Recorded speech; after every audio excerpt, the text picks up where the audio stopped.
John Steinbeck once said, "New York is an ugly city, a dirty city. Its climate is a scandal, its politics are used to frighten children, its traffic is madness, and its competition is murderous. But there is one thing about it. Once you have lived in New York, it has become your home. No place else is good enough."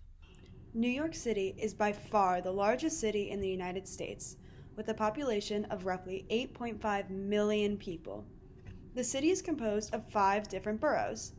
There's Staten Island, Queens, Brooklyn, the Bronx, and the most famous, Manhattan. In 2017, 62.8 million people visited New York City. People come from all over the globe to see the famous tourist attractions. Some of these famous attractions include the Statue of Liberty, Times Square, the Empire State Building, Central Park, and Broadway.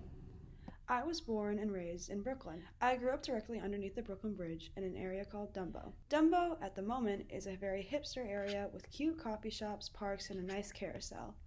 But once upon a time, it was a dangerous area mainly populated by homeless people and run by crime. The building I lived in growing up was previously home to drifters and squatters. Dumbo was in the process of being flipped while I was living there. Being so young and not living in the safest of areas, most of my time was spent with my family. I lived with my mom, Sarah, my dad, Ed, my little brother, Clark, and my little sister, Allison. It is no secret, though, that I was closest with my dad. My dad and I did everything together growing up. He brought me to school in the mornings, and in the afternoon, I would wait for him to come home so we could have his tea party together. I went to work with him and watched movies. On the weekends, we went to the park or to the beach together, and whenever he competed in marathons or triathlons, I was always his #1 fan.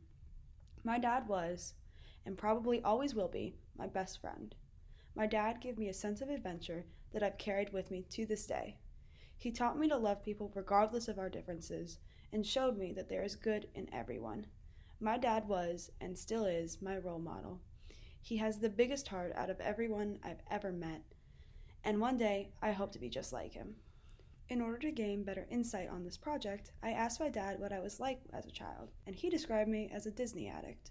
I wore princess dresses like they were regular clothing and was able to recite almost every princess movie by heart. Eventually, I moved from my princess phase to being obsessed with the beach. My family spent a lot of time in the Hamptons and in Montauk. Regardless of the temperature, I always wanted to get into the water.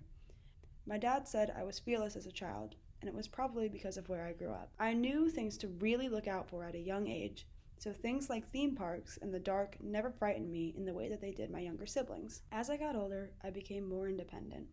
I learned which streets were safe to use and which I needed to avoid. I learned I needed to be home before it got too dark, and I learned how to navigate the subway. I helped my younger siblings start to learn how to navigate their life in the city as well. We played in Central Park sometimes after school instead of just going straight home. To many people, a 10-year-old taking the subway probably doesn't seem like the smartest decision.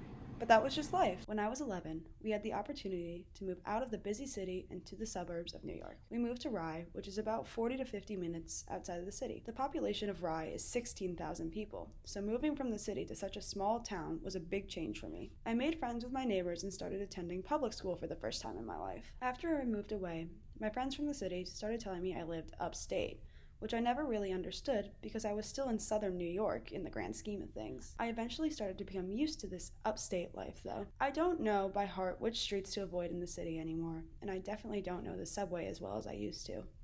But even so, I'm still drawn to the city. It's a magical place with so many opportunities and so many different types of people. Every chance I got, I went back into the city with my friends. I think no matter where I end up in the world, I will carry New York with me. The personality traits that I picked up as a child are still a big part of who I am. I consider myself to be a very independent person, but I've learned how to lean on people close to me.